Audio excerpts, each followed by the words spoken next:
Ladies and gentlemen, an extremely warm welcome to the inaugural session of the Global Economic Policy Forum 2023, brought to you by CII in association with the Department of Economic Affairs, Ministry of Finance, Government of India.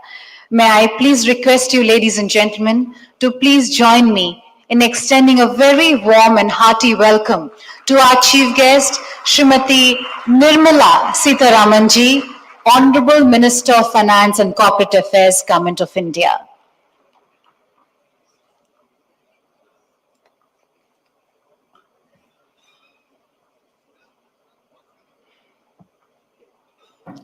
We are extremely privileged and honored at the same time to have Honorable FM's gracious presence on this occasion.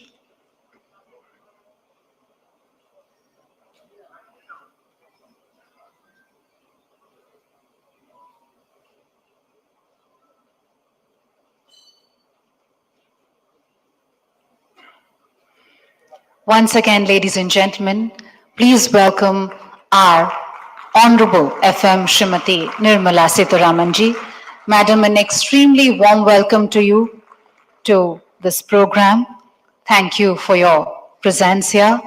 Also joining us on stage, ladies and gentlemen, we have Mr. Ricardo Hosman, Rafiq Hariri Professor of the Practice of International Political Economy and founder and director of Harvard Growth Lab from the Harvard Kennedy School. We have with us Mr. R. Dinesh, President of CII, and Mr. Chandrajit Banerjee, Director General of CII. Ladies and gentlemen, with these words, I would like to now invite Mr. Chandrajit Banerjee, DG CII, requesting him to kindly make the welcome address and then kindly take this session forward.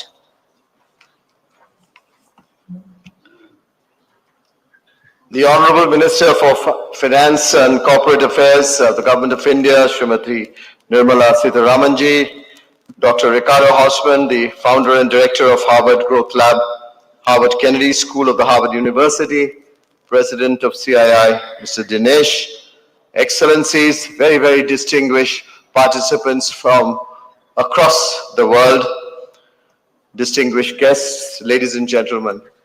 This is a very warm welcome to all of you to this inaugural session of the CII Global Economic Policy Forum 2023, and such an honor, pleasure for having with us to inaugurate this our Honorable Finance Minister, who's chaired this, who's given us this idea to do this forum to involve the world, and this comes, as you all know, close to the heels of a great and a successful India's presidency of the G20.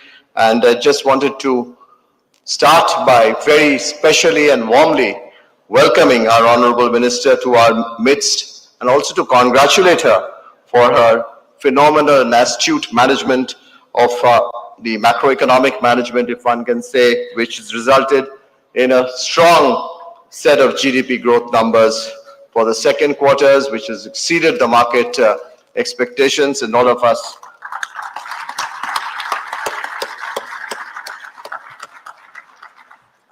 Madam Minister, you saw how spontaneous that was, and we really value your leadership, your involvement, and always your participation with the industry.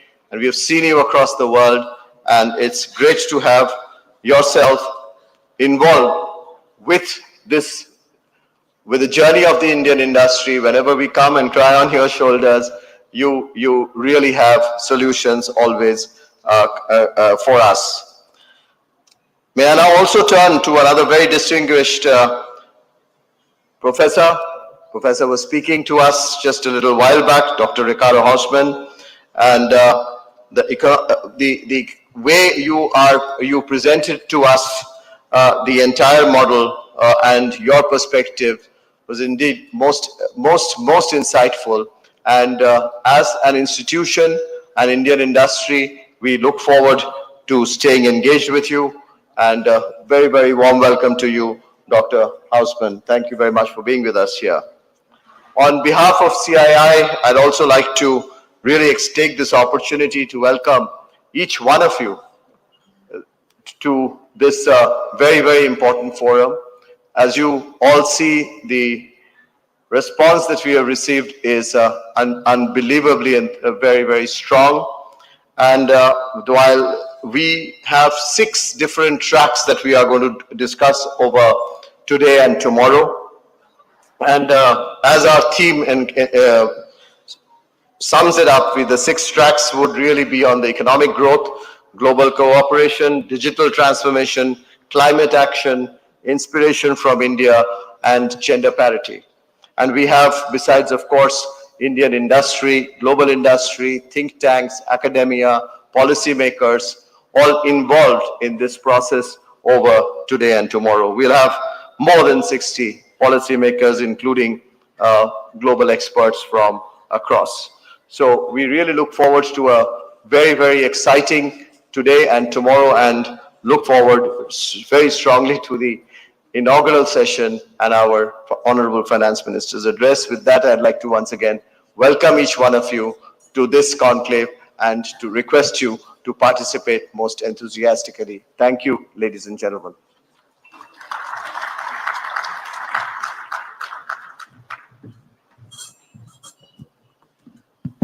May I now request Mr. R. Dinesh, the President of CII, to give some industry perspectives given the backdrop of this summit.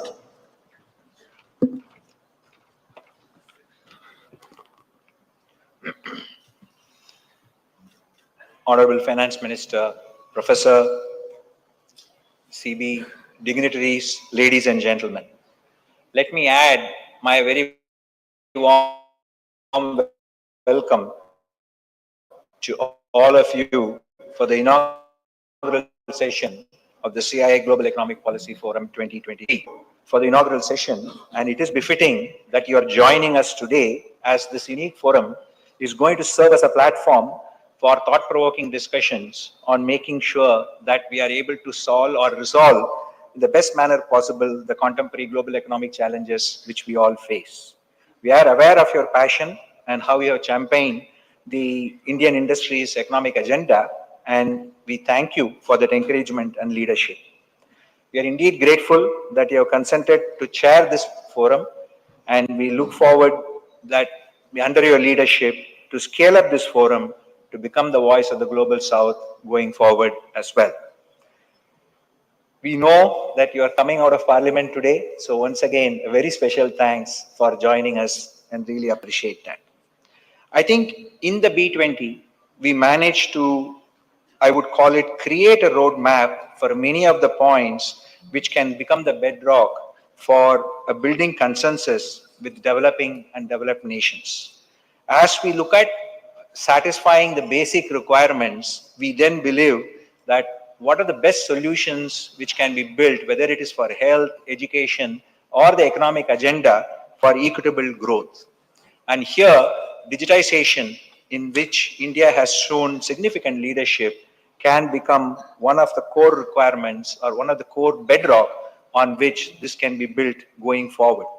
From an industry perspective, and from, I would call it, the usage of this digital journey is something which we are very much looking forward to. And as we build this consensus, that's something which we believe India can work with the Global South to make happen and deliver solutions for the rest of the world. Third point is with regard to how do we support the transition to the various climate goals which we are speaking of, the sustainability initiatives which we are speaking of. And here, it's very important that we carry along the medium and smaller businesses as they embark on this journey of transition. Not only will we need to support them through the large corporates, but also provide the necessary funding support for the various markets in the Global South to make sure we can sustain that transition in an equitable manner and we not sacrificing growth at the same time. Finally, as one of the major outcomes which we did have was to look at how we can have the SDG financing, which you are aware, Madam Finance Minister, during the B20 summit, we had given a suggestion. We are now working forward, working with the multilateral institutions, the think tanks, the policymakers, to see how we can concretize this into an action and make it happen at the ground level to support the global south.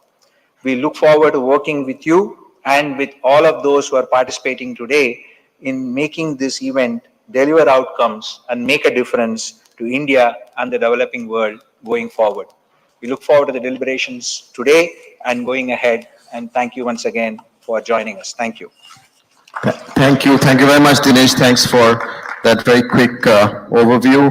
I now turn to Dr. Ricardo Hausman. All of you have gone through and seen, he took us through his presentation, and it was really very, very informative, highly enriching for all of us. And I really particularly wanted to applaud you for the ECI, the Economic Complexity Index, which is you have developed, which is indeed a very, very valuable tool, if I can say, in this scenario, allowing us the exploration of global trade flows, helping us to see what type of new opportunities. So it will be great to hear you once again, Dr. Hausman, and especially when our Honorable Finance Minister is also here. Well, thank you very much for this new opportunity to address you. I wanted to share a couple of ideas on opportunities ahead. I mentioned in my previous talk that I see India has enormous opportunity for diversification into new areas. And I want to stress at this moment that I see that we are facing the energy transition with a framework that may not be the most useful. The way I understand the framework that is being discussed is that it's a framework that has like 3 chapters. One chapter is mitigation. What are you going to do to lower your emissions? A second chapter is adaptation. What are you going to do to cope with changes in climate? And the third chapter now is just transition. What are you going to do with the people who are going to lose their jobs in their transition? And these all seem like extra headaches on an already challenging development agenda. I would like to argue that if we reframe it a little bit, instead of becoming a challenge, it becomes an opportunity.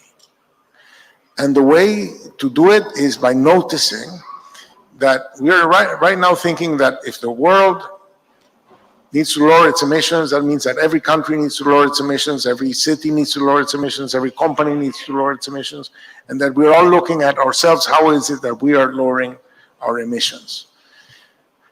But there's a fallacy of composition here, because for the world to lower its emissions, the world is going to need many things. Right? It will need to electrify everything that can be electrified. It will need to make that electricity in clean ways. And then to do that, it will need solar panels. It will need electric vehicles. It will need batteries. It will need to change the electrical system. It will need a lot of things, right?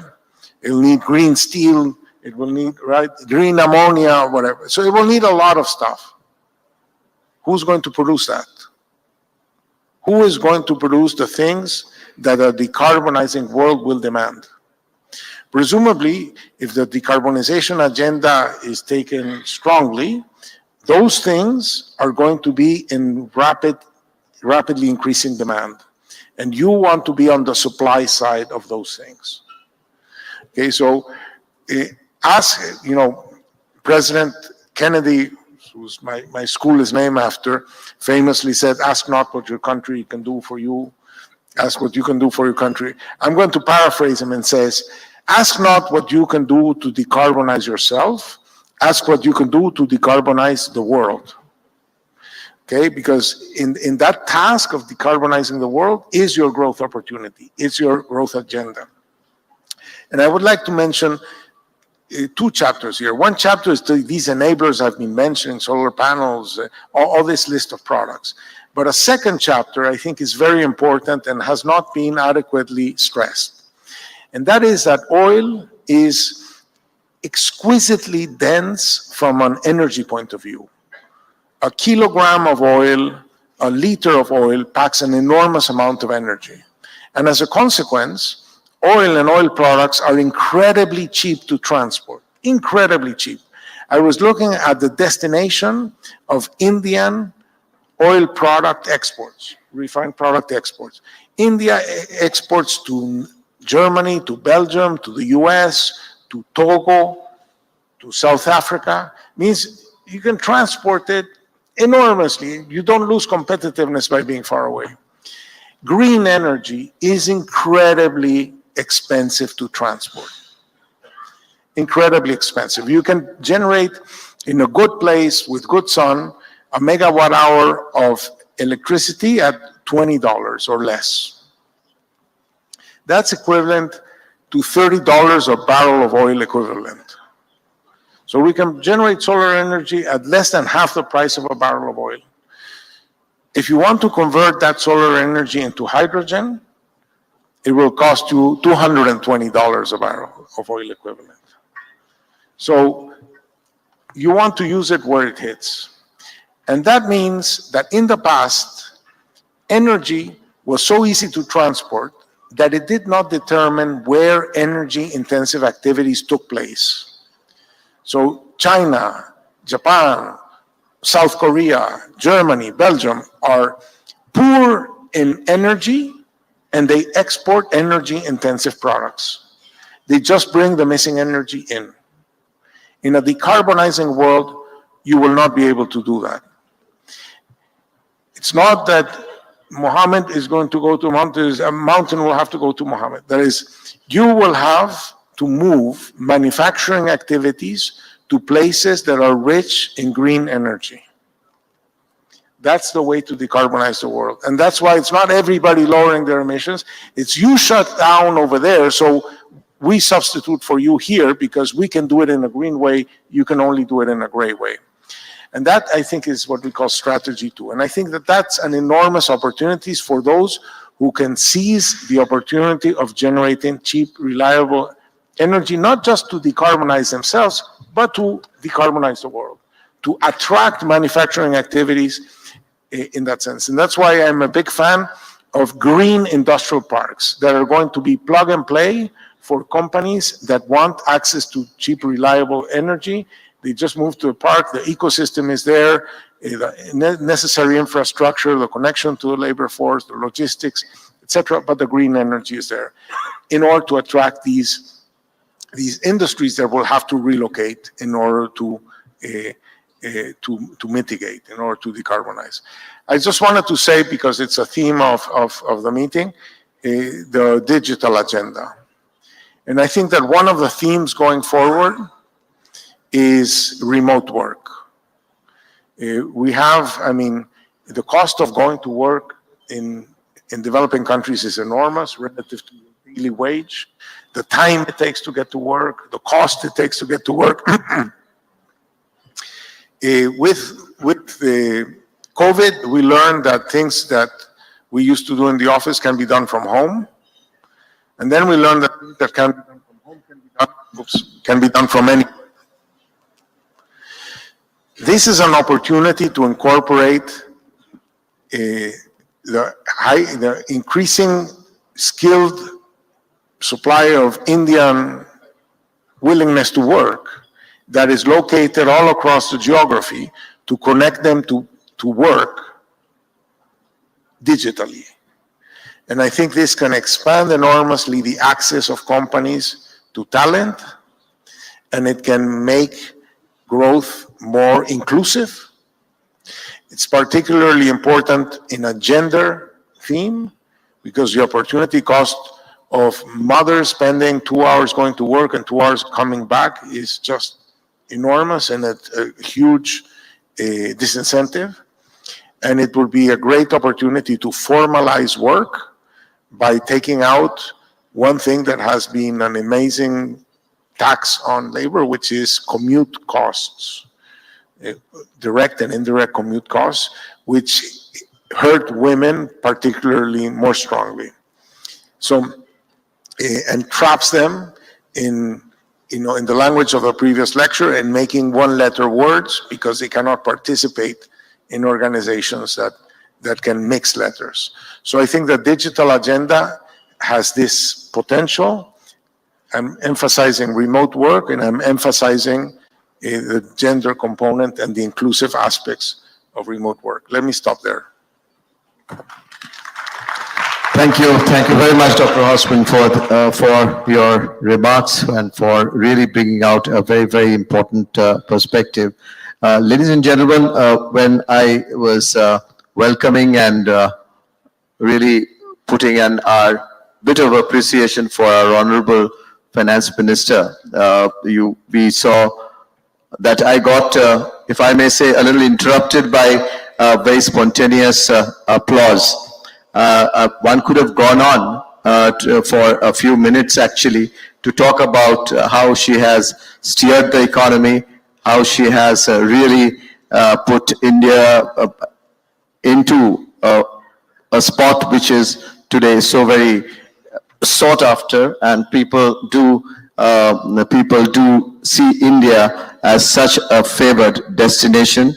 The economic management, the macroeconomic fundamentals, and also some of the huge policy changes that one has seen.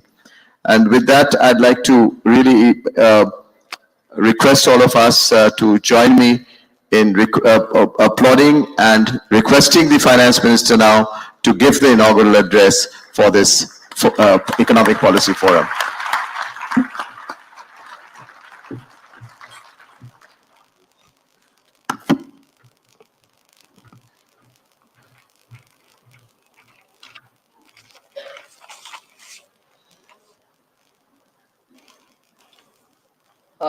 Good morning, and thank you very much for inviting me to share some thoughts with you. Let me start with an apology. Unbelievably, this morning, traffic jam in 2 different points in Delhi, showing the keenness with which people are out and about. But that held me back by about 10 minutes, and I had to reach late here. So, apologies on that.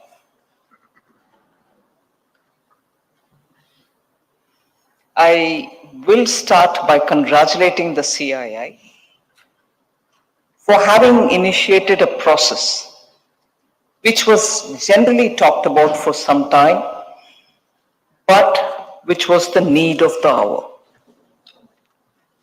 Particularly after the G20 India presidency, I think it's just the right thing to do, and the thing which is so needed now, because if the emerging market countries, EMEs, emerging market economies, are going to be the growth engine, and the learnings from the G20 India presidency all indicate towards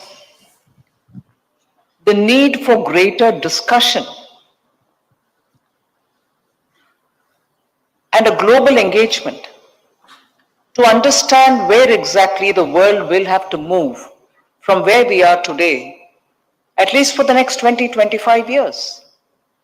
Each country can have its own agenda, its own traction of its strength, and also the challenges that it has to face can all be specific to countries. But there is today, particularly today, post-COVID, post-recovery, somewhat partial, I would say, post also unexpected, not 1 but 3 wars, the major disruptions that the world has seen. It has become necessary from the point of view of all voices to be heard, opinions to be churned, and the global agenda be set, where all the voices have been taken into consideration. The agenda can be very well tailored on a larger macro level, at a global level, but from it, there should be a benefit and an inclusion of all countries. The inclusion of Global South, meaning the voice of the Global South heard prior to the G20 presidency by Honorable Prime Minister of India, and post that, making sure that the agenda that India presidency puts forward in the G20 would reflect the concerns of the Global South, have all shown that if there is will and if there is concerted action, if there is consensus and intent getting converted to action, then it is possible.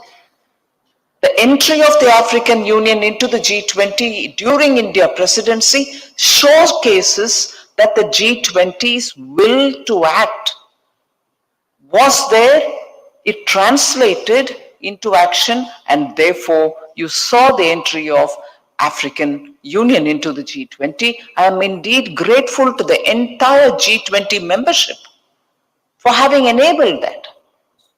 So with this kind of a background, if thought engines will have to exist somewhere, global growth engines can be in the emerging market economies, but thought engines will also have to contribute to it.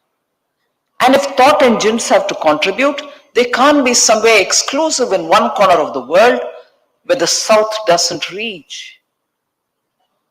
And therefore, this attempt of the CII, particularly immediately after the G20 India presidency, and particularly after the African Union's entry into the G20, is just the right thing to do. And I'm indeed grateful, therefore, for all of you who have come over here to participate in this. It is going to be absolutely necessary to keep this momentum up, not just 1 year.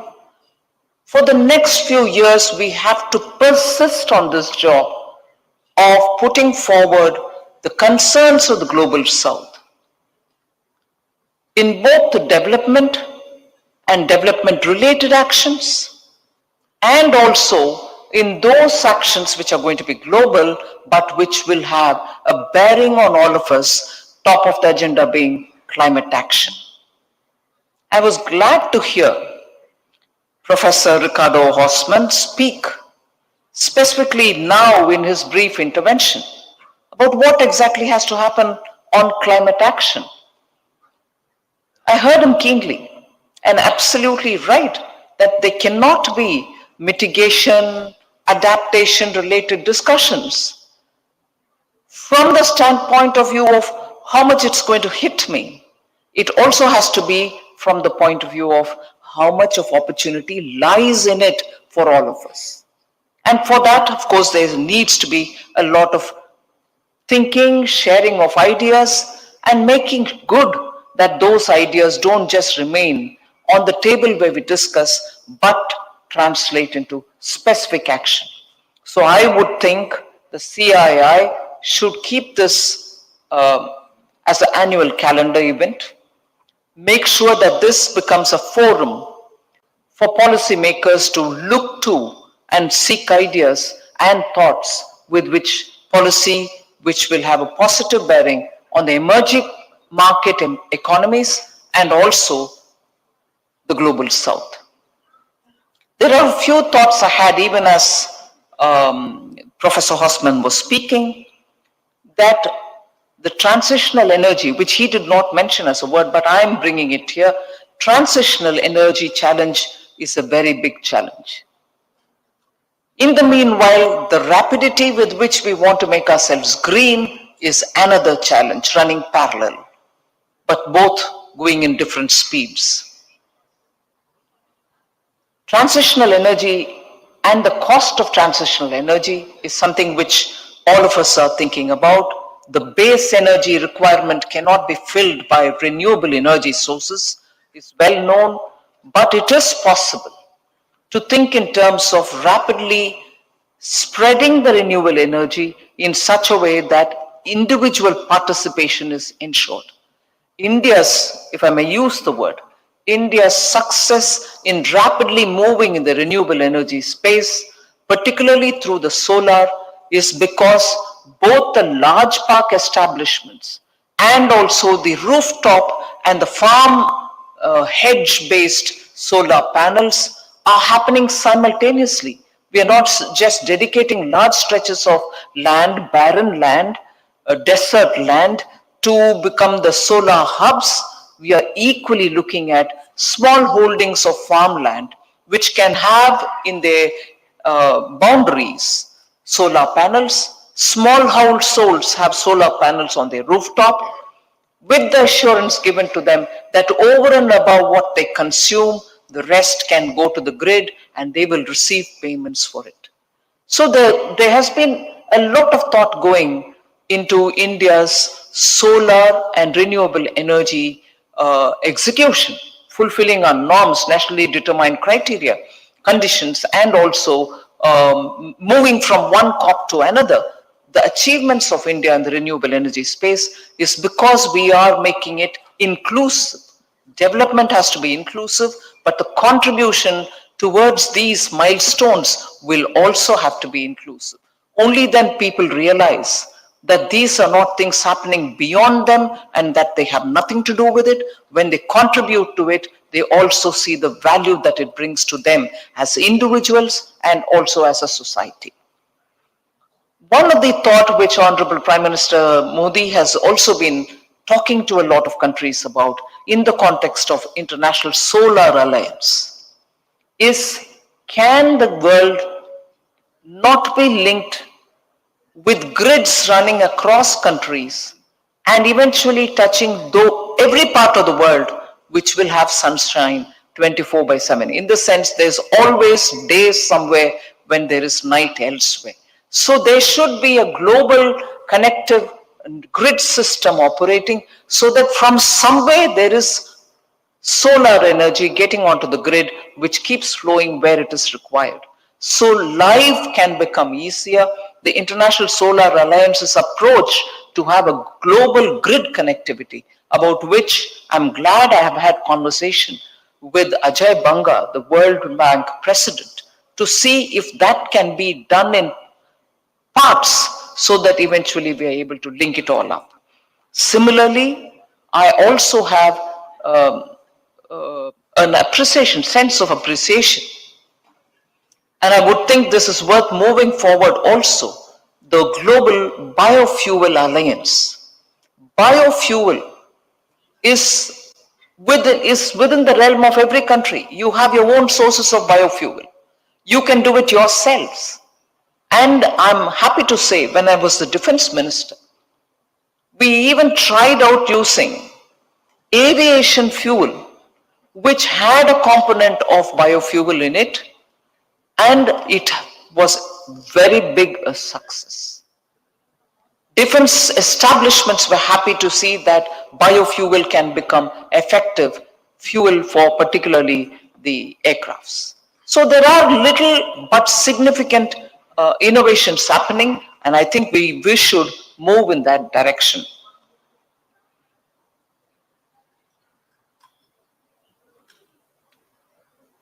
I'll expand on just one more thing, because I said we should have a think engine, not just a growth engine in the global south.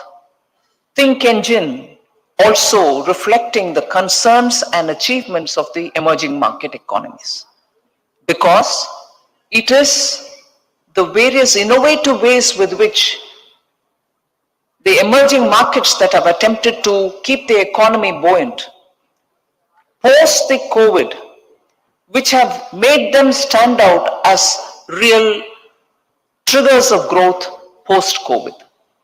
And therefore, it's worth picking up one or two of those achievements and benefiting from it, so that the engines are truly the fast-going engines which can pull the entire global growth bogies which are waiting to move forward.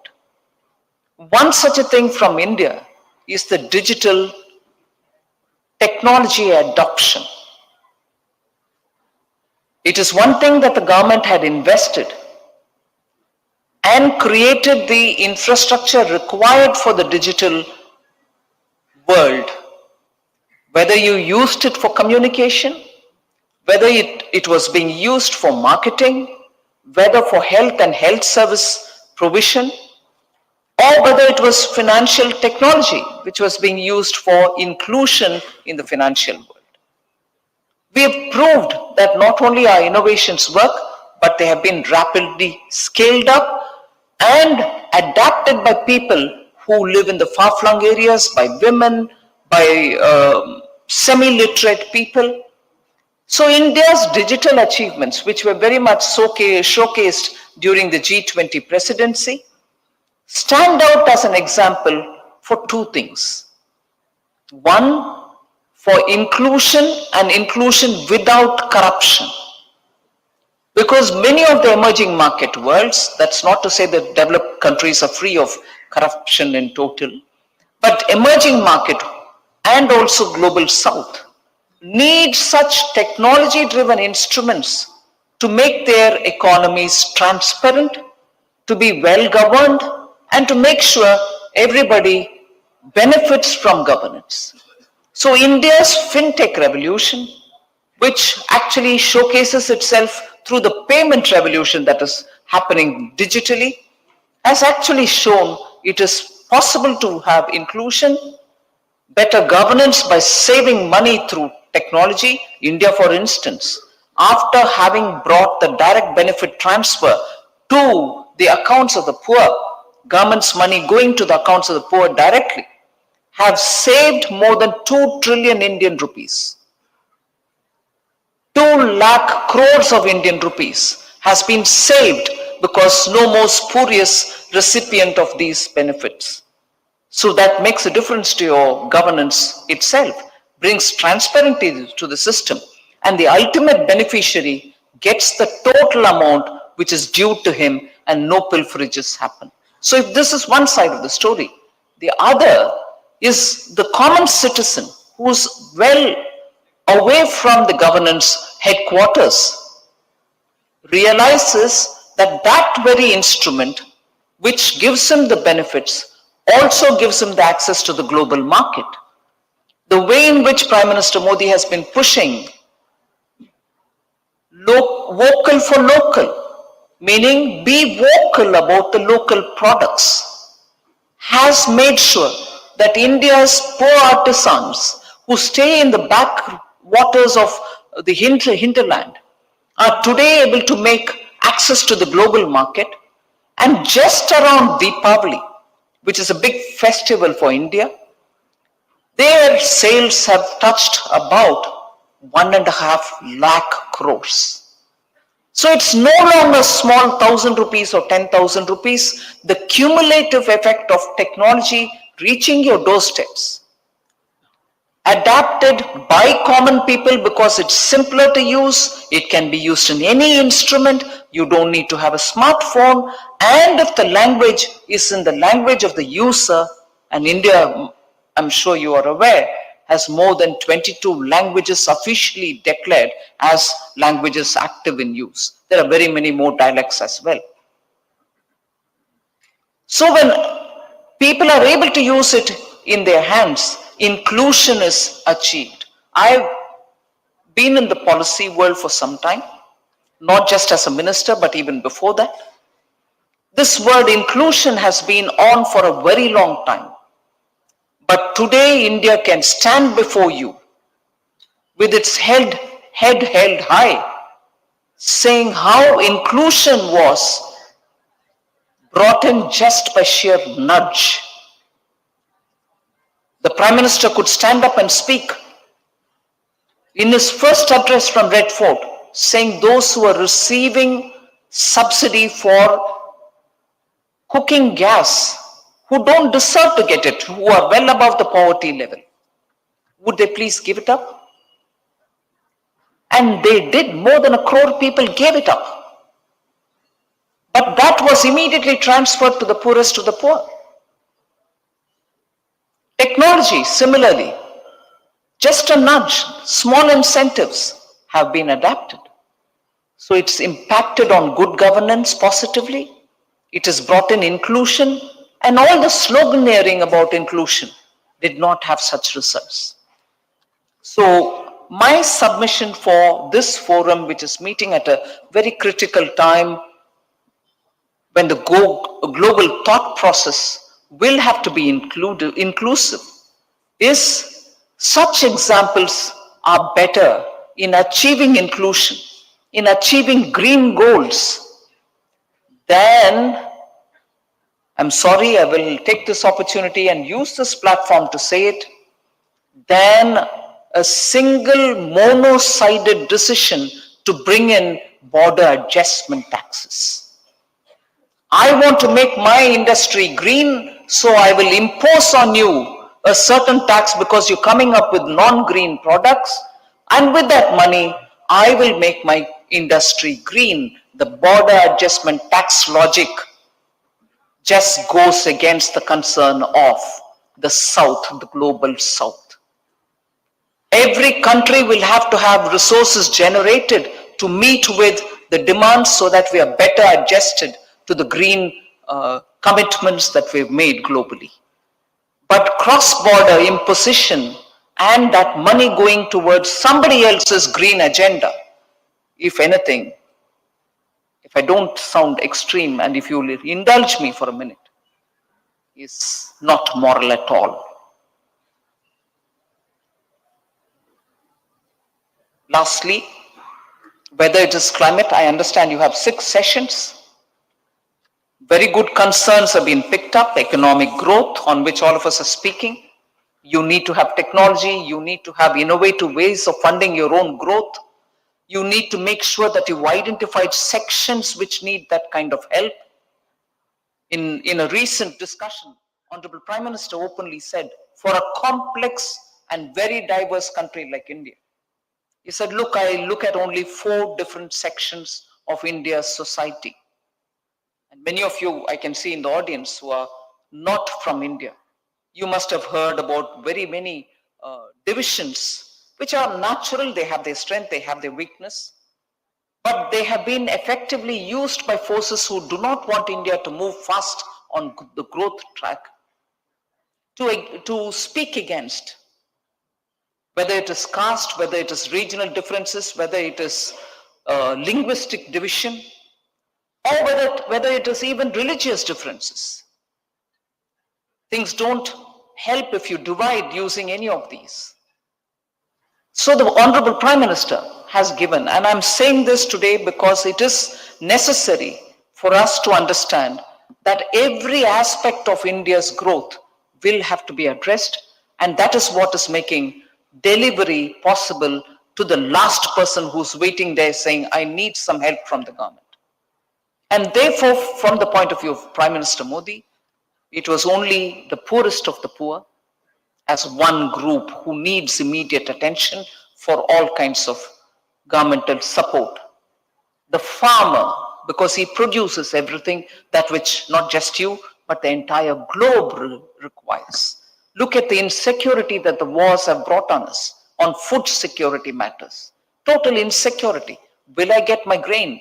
Will there be enough food on the table at home? Will the supplies come from those war-affected countries? Do we need this?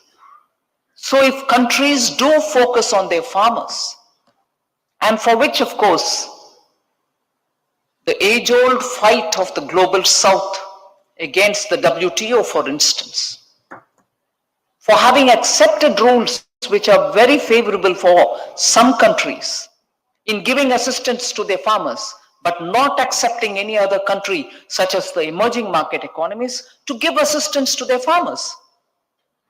The globe needs food, not just India. The globe needs food, not just the Indian poor. And if only these restrictions were not on India, we would have served the world with adequate food grains, and I'm sure many other emerging markets would have also done. These are the things on which global interaction like this will have to address. So the 4 categories I've said, the poor, the farmer, the youth, they want a world better than what we have seen. And therefore the youth's concern will have to be heard. They'll have to be given support for education, for skilling, for upskilling, and finding the right kind of environment, either to be self-employed or to find a job in a company or in some institution. And the last one, which I'm very grateful to the Prime Minister, to women.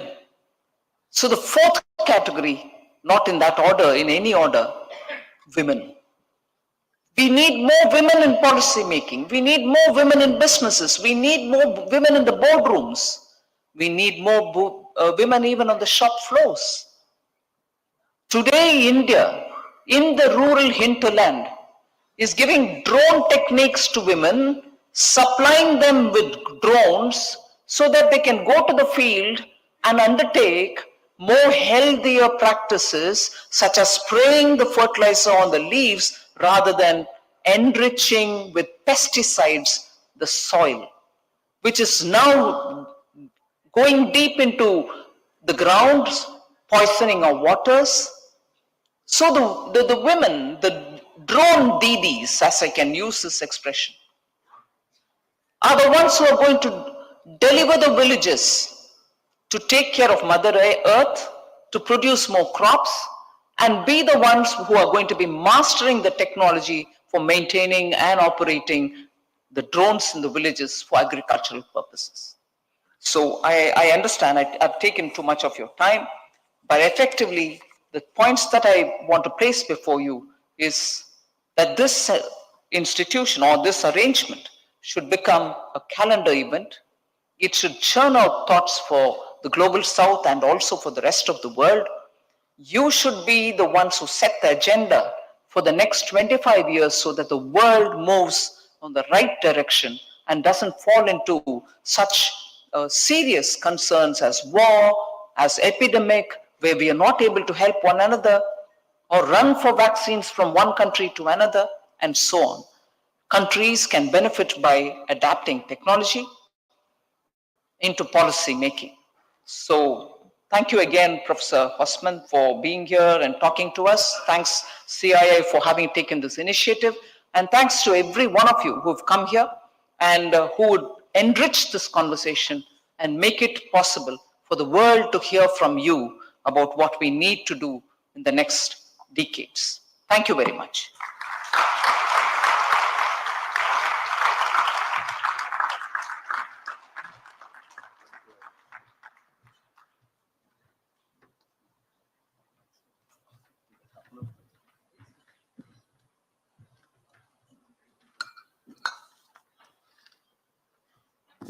Thank you. Thank you very, very much, Honorable Finance Minister, for this outstanding address, if I may say, practical yet comprehensive, informative, thought-provoking, wide-ranging, strong, and very strong and direct messages. And I think that's the way you are, and that's the way you have led the inaugural of this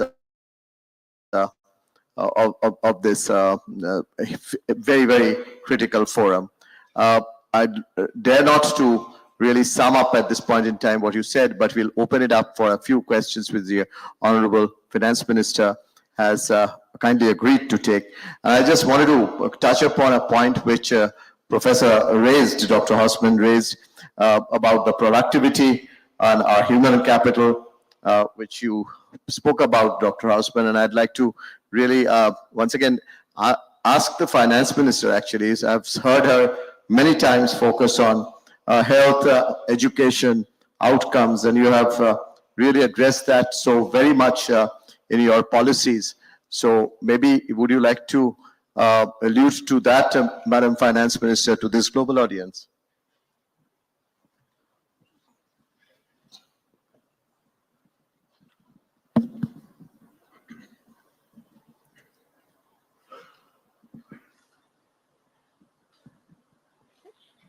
Health is something on which I think there is no country left behind in talking and voicing their concern now, post-COVID. But I think the matters begin now. It is just not sufficient for all of us to be talking about it. Sharing of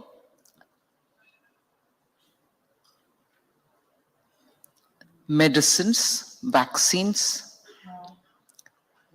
establishing capacities to produce medicines so that preventive care is given priority,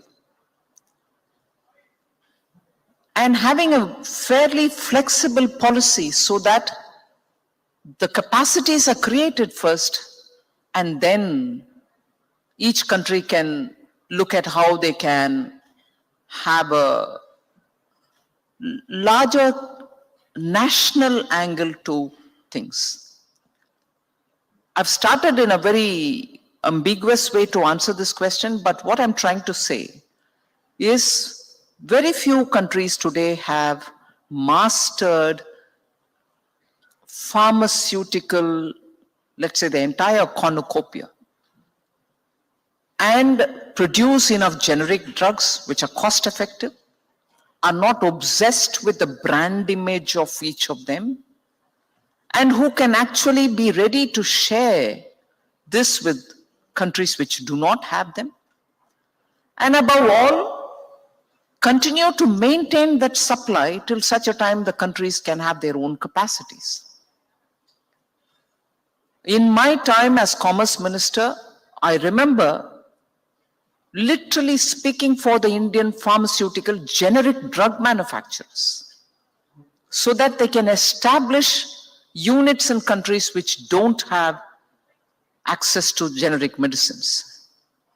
There was a different mindset then. Will it be our own, or is it going to be Indian? Will the Indian come here and make the profit, and so on? But I think post-COVID, minds have opened up. We need to have sharing of knowledge, establishing of more centers which produce affordable medicine all over the world. One. Second, movement of patients should be a lot more flexible. India is quite open about receiving patients who come from global south, and we would want to help them with affordable medical treatments. So that is open for India, and equally, many hospitals, the big corporate hospitals from India, are today willing to establish centers in countries which so need them. We are happy to open up and assist from the government with policies which will help them to do that. But most importantly, health as a priority, even for India, we have a lot more to do. We are taking it down to the district levels now. Building, nurturing wellness, so that is one, we call them as Arogya Mandir, temples of health, good health. We've given them that name because people should feel that it is a place which is meant for them to go, frequent, and ensure that they do everything to keep wellness in mind. So it is not always promoting treatments post an injury, post a health crisis. All of us will have to lay emphasis on preventive care as well. And that is where I'm happy. Globally, we pushed on yoga and leading a healthy life. So it is not just a cultish moving on just on the walking or running, but also keeping your overall fitness in mind. India promotes fitness in a big way through the Fit India movement. We also are encouraging youth to take to sports competitive games, because that is also a very good thing, so that they are not only spending times on social media, but also on the tracks, so that their mind is a lot more energetic and competitive. But there has to be a lot more give and take in terms of increasing capacities, building capacities on health and education. Thank you. Thank you very much, ma'am. Again, you have really illustrated a strong leadership again from India. There are a few questions from the floor which I have caught, and I'll just ask some of us, time permitting, to please pose those questions. May I first turn to the President of the Economic Research Institute for ASEAN and East Asia, Tetsuya Watanabe. Could I have a mic here, please, Mr. Watanabe?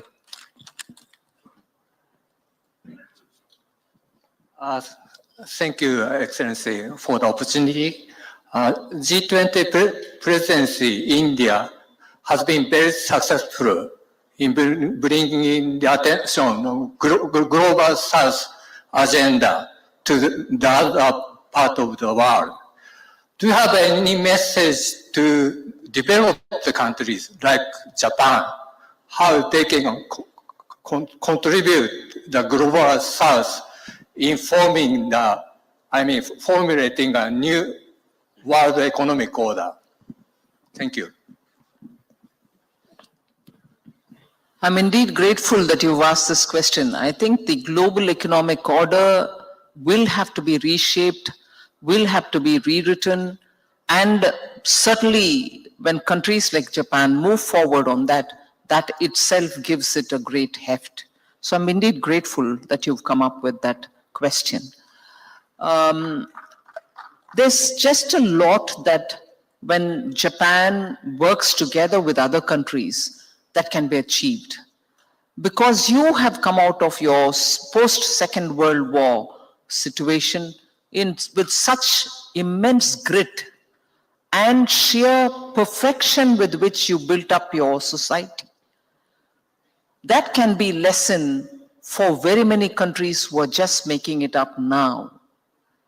I think as regards global partnership, it will be just right for Japan to work together with countries, for instance, in technology-related large projects which can be done, for developmental goals to be reached by countries which are in the global south.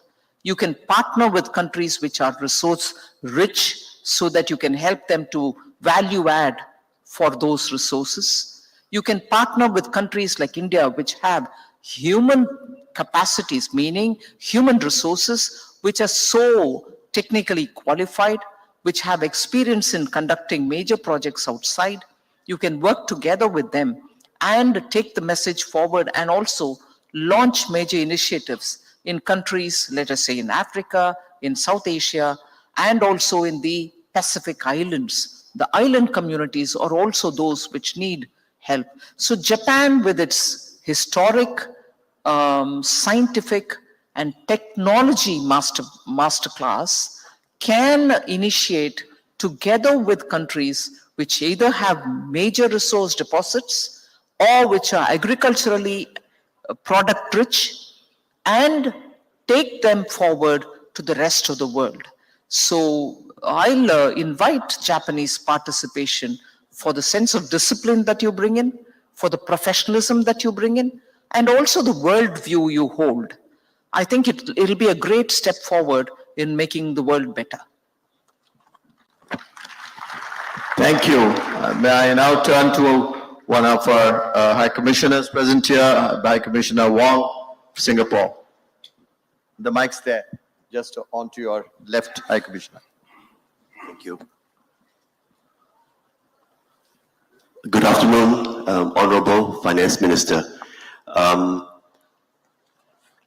India has come out of COVID sprinting, and with a very, very successful G20 presidency and a very successful B20 meetings. This year alone, Singapore, I have received nearly 100 business delegation, both Singaporean or businesses based in Singapore. Invariably, the buzzword that they have talking amongst ourselves is upscaling of investments in India. With so many poly challenges around the world, India is seen as one of the, if not the biggest bright spot in the world. Many of them have posed the question to me to say, in 2 months' time, in the next budget session in India, will Honorable Finance Minister announce a supercharged budget? I know this question may move markets, but we would like to hear from you so that they can prepare to do the Natu Natu dance after your presentation. Thank you very much.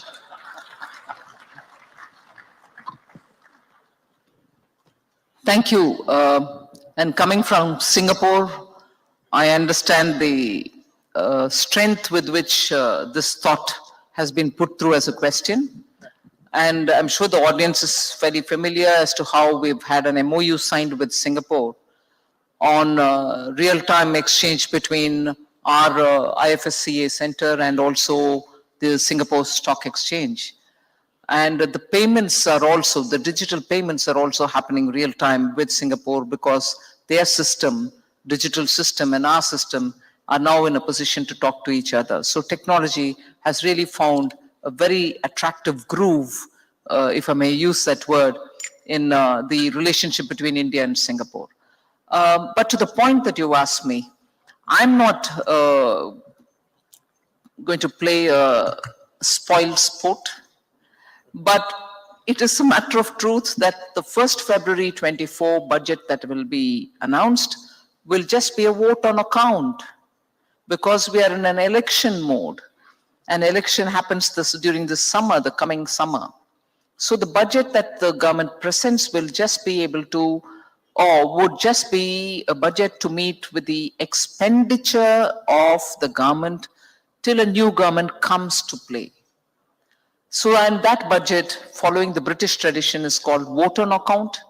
So no spectacular announcements are made at that time.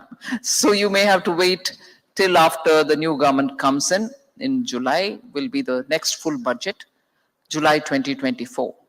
So things have to wait till then. Great, thank you, thank you. It will be 2 short, quick questions because we don't want to go too much over time and we're holding on to the Finance Minister. So may I turn to Professor Mikola Jan Piskrowski, the professor from the of IMD Asia, Digital Strategy, Analytics and Innovation. Thank you. Thank you for taking my question. We are a very unique business school that focuses on educating senior leaders who drive transformations of organizations worldwide, but also in India. And congratulations for helping drive the growth of the Indian economy, and congratulations on the impact that digital transformation has had on this huge growth. Being a professor of digital strategy, of course, this is very dear to my heart. My question to you is, what would you recommend to senior leaders, CEOs, CXOs in Indian companies to do in order to accelerate digital transformation, the use of AI, which will then subsequently drive growth throughout the Indian economy?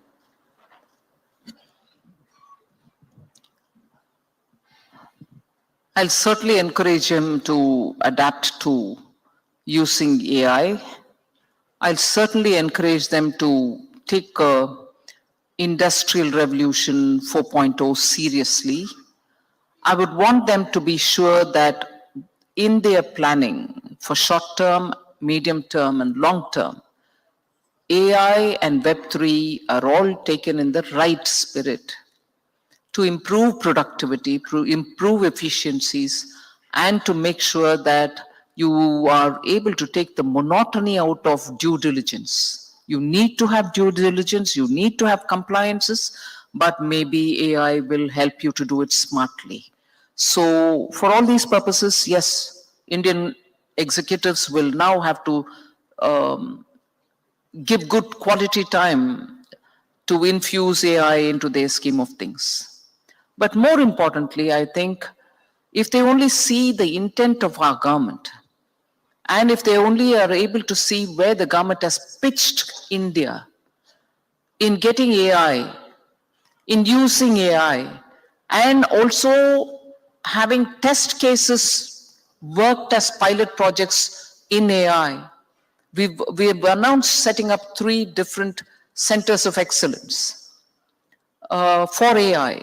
So industry can, and I invite Indian industry to work closely with us in these institutional arrangements that we are making with public funds, so that AI can penetrate where it should genuinely penetrate and bring about changes in productivity. However, equally, I would also want them to be sure that there is a small team which will watch AI so that it is being used ethically, so that their companies become, let's say, exemplar in showcasing how AI has only helped them to ward off those which are not desirable and to play upon those which are actually good. Thank you. Last one, Dr. Andre Goldstein from the OECD. Thank you, and let me first of all congratulate the Honorable Minister for her achievements, and those, of course, of 1.4 billion Indians in steering the economy forward. And in the latest issue of the OECD Economic Outlook, we show that India is the fastest growing economy in the G20. So again, this is something unexpected, maybe 10 years ago, but it's very real right now. Now, my question has to do with women. Actually, they, as you can see here in the cover page, we have women. And from your perspective as a finance minister, and what do you think that more can be done in terms of improving the situation of women in the workforce in India in particular, of course, in terms of outlays, but also in terms of the tax system? Outlays and taxation, we've always had one little additional benefit given to women. That's been there irrespective of governments. But now we've also given them credit at a reasonable rate with no collaterals to be given. So when credit reaches women, where they don't have to bring in gold from the family or a house property to be pledged and so on, they carry on their business on their own, not being dependent on anybody else in the family. However, women being women, the benefits of what they do naturally accrue to the family. So we have recognized that quality. We've brought into the government policy that schemes which bring in certain assistance should prioritize on women. So we've extended that. We've also extended making sure that there are more women in STEM in the universities. Our ISRO, the Indian Space Research Organization, stands out for the number of women who are launching rockets and sending solar missions. So if they can reach there, I'm sure they can reach the boardrooms of businesses. So the message is actually on the companies to have more women. Madam, one indulgence request, sorry, that His Excellency Salman Rahman, the Private Industry and Investment Advisor to the Prime Minister of Bangladesh, he wanted to ask a question. So I'd like to. Excellency, I'm actually very sorry, although it was announced as the last question, but I thought I won't have this opportunity to ask you something which is, I think, important for the Global South. And as you know, after the Ukraine war, because of the strengthening of the US dollar and the rise in interest rates by the Federal Reserve, the reserves of Bangladesh were very badly affected. And then with India, we had this bilateral agreement to do our trade in rupee. But I think this is a problem for the entire Global South. And and I would like your views that because there is so much within the trade of the Global South, there is so much trade imbalance, whether we can find a currency which can be an alternative to the US dollar. And how do we go about that? Because I think this is something which is very important for the economies of the Global South and the emerging markets in particular. Thank you. Thank you, Your Excellency. It is certainly a very sensitive and a very issue of concern for many countries, particularly in the Global South. We have actually facilitated very many countries in engaging with India using the rupee, because rupee at least has been very stable against most currencies, particularly against the US dollar. Globally revealed data shows that the Indian rupee has held itself up strongly against the dollar. The dollar's increase in its value may have gone up, and gone up disproportionately much more than many other currencies. But if any currency has stood the pressure, it's been Indian rupee. And therefore, we have, at least in South Asia,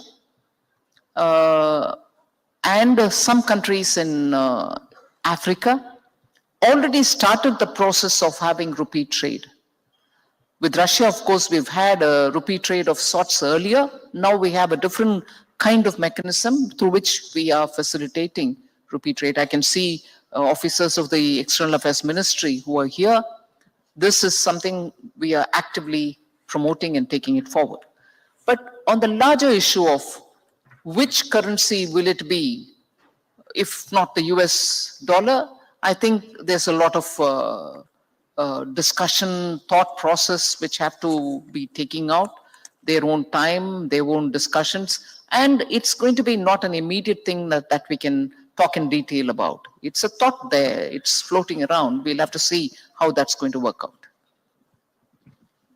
Thank you, Honorable Finance Minister. We have run out of time. While she